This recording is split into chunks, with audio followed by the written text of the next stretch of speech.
Good morning बच्चों।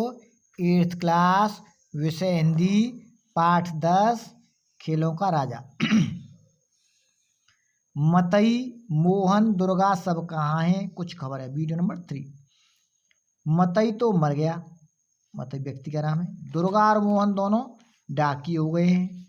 और आप? तो उसने बताया, मैं तो जिले का इंजीनियर हूँ। सरकार तो पहले ही बड़े जहीन थे, अब कभी गुल्ली डंडा खेलते हो? गया ने मेरी ओर प्रश्न भरी आंखों में कहा। अब गुल्ली डंडा क्या खेलूंगा सरकार, अब तो धंधे से छुट्टी नहीं मिलती। आओ आज हम तुम खेलें, तुम दाव लेना, हम दाव देंगे। तुम्हारा एक दाव हमारे ऊपर है, वह आज ले लो। गया बड़ी मुश्किल से राजी हुआ। वह ठहरा टके का मजदूर, डेली। टके मीन्स 1 रुपया मजदूरी का मजदूर। मैं एक बड़ा अफसर, हमारा और उसका क्या जोड़। बेचारा झेप रहा था, मीन्स डर रहा था।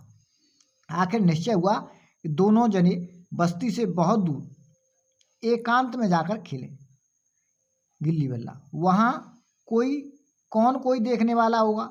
मज़े से खेलेंगे और बचपन की उस मिठास को खूब रस ले लेकर खाएंगे जो हमने बचपन में खेल खेले। मैं गया को लेकर डाक बंगले पर आया और मोटर में बैठकर दोनों मैदान की ओर चले। साथ में एक कुल्हाड़ी ले ली।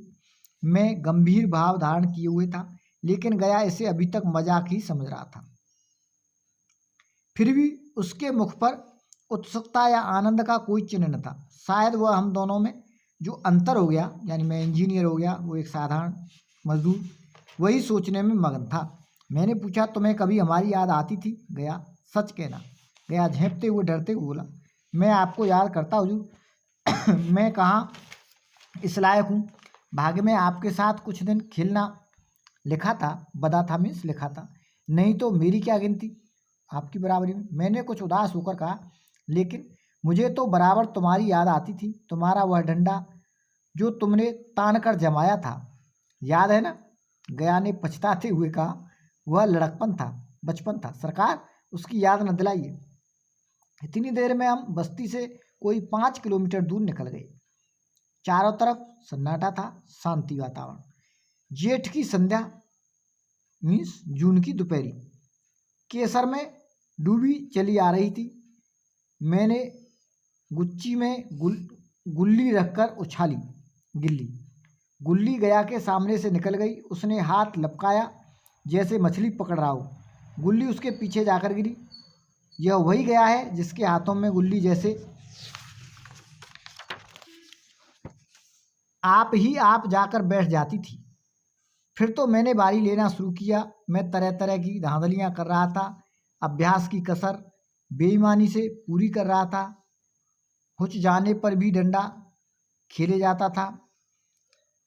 हालांकि शास्त्र के अनुसार गया की बारी आनी चाहिए थी। गुल्ली पर ओछी चोट पड़ते और वह जरा दूर पर जा पड़ती तो मैं झपटकर उसे खुद उठा लेता और दोबारा टांग लगाता, फेंकता। गया सारी अनियमितताएं देख रहा था, पर कुछ न बोलता था, जैसे उसे वे सब कायदे कानून भूल गई। आधे घंटे तक बारी लेने के बाद एक बार गुल्ली डंडे में आ लगी। मैंने धांधली की, गुल्ली डंडे में नहीं लगी। झूठ बोला, बिल्कुल पास से गई, लेकिन लगी नहीं। गया ने किसी प्रकार का असंतोष नहीं प्रकट किया। न लगी होगी, डंडे में लगती तो क्या मैं बेईमानी करता? नहीं भैया, तुम भला बेईमानी करोगे? बचपन में मजाल था कि मैं ऐसा घपला करके जिंदा बचता। यही गया गर्दन पर चढ़ बैठता, लेकिन आज मैं उसे कितनी आसानी से धोखा दिए चले जाता था। गधा है, सारी बातें भूल गया। अनपढ़ है मीन्स। सहसा गुल्ली फिर डंडे में लगी और इतनी जोर से लगी जैसे बंदूक छूटी हो।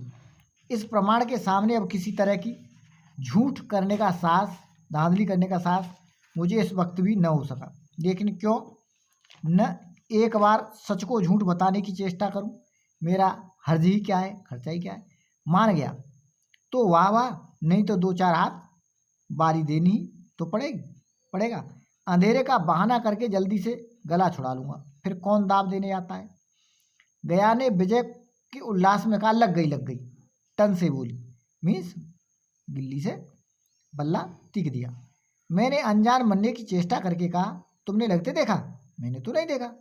टन से बोली है सरकार, आवाज़ की है गिल्ली ने, और जो किसी ईंट में लग गई हो। मेरे मुख से ये वाक्य उस समय कैसे निकला, इसका मुझे खुद आश्चर्य है। यानी इतना झूठ। इस सत्य को झुठलाना वैसा ही था जैसे दिन को रात बताना, जानते हुए झूठ बोलना। हम दोनों ने गुल्ली को डंडे में जोर से लगते देखा था, लेकिन गया ने मेरा कथन स्वीकार कर लिया। फिर भी हाँ, किसी ईंट में लगी होगी, डंडे में लगती तो उतनी आवाज़ ना आती। मैंने फिर दाब लेना शुरू कर दिया, लेकिन इतनी प्रत्यक्ष धांधली कर लेने के बाद गया की सरलता पर मुझे दया आने लगी। इसीलिए तब तीसरी बार गुल्ली डंडे में लगी तो मैंने बड़ी उदारता से दाब देना तय कर लिया। क्या अब मैं दाब दूंगा बाजी। गया ने कहा, अब तो अंधेरा हो गया है भैया, कल पर रखो। मैंने सोचा कल बहुत सा समय होगा, यह न जाने कितनी देर बारी ले, इसीलिए इसी वक्त मामला साफ कर देना चाहिए, दाब चुका देना अच्छा होगा। नहीं नहीं, अभी बहुत उजाला है, तुम अपनी दाब ले लो, गुल्ली सूझेगी नहीं, कुछ परवाह नहीं। सूझेगी मीन्स दिखाई नहीं देगी, कुछ परवाह नहीं। गया ने बारी लेना शुरू किया, पर उसे अब बिल्कुल अभ्यास न था गिल्ली खेलने का। उसने 2 बार टाँग लगाने का इरादा किया, पर दोनों ही बार हुच गया। 1 मिनट से कम में वह दाब पूरा कर चुका। बेचारा घंटा भर दाब देता रहा, पर 1 मिनट में ही अपना दाब खो बैठा, हार गया। मैंने अपने हृदय की विशालता का परिचय दिया, एक दाब और खेल लो, तुम तो पहले ही हाथ में हुच गए, मीन्स तक गए। नहीं भैया, अब अंधेरा हो गया, तुम्हारा अभ्यास छूट गया, कभी खेलते नहीं। खेलने के समय कहाँ मिलता है भैया। हम दोनों मोटर में जा बैठे और चिराग जलते जलते पड़ाव पर पहुंच गए।